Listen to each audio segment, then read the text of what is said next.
সংসার করতে। তুমি তো মাসের পরে মাস টাকা ঠিকই পাঠাচ্ছ, তাহলে আমি কেন এদের জঞ্জাল সহ্য করতে যাব? আমি পারবো না এটা সহ্য করতে।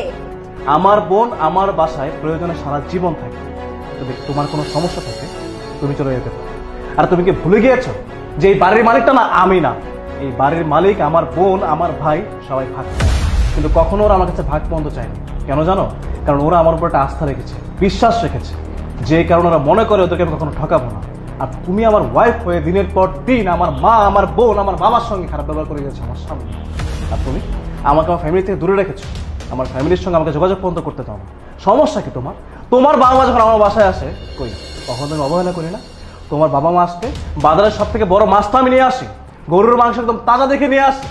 আর যখন আমার মা বোন আসে তখন তোমার সহ্য হয় না। আমার মা বোনকে আমার কলিজা খেতে আসে? আমার মা বোন আসে আমাকে দেখার জন্য। আমার মা আমার এই বাড়িতে কতদিন যাবত আসে না, কেন আসে না আমি কি বুঝি না?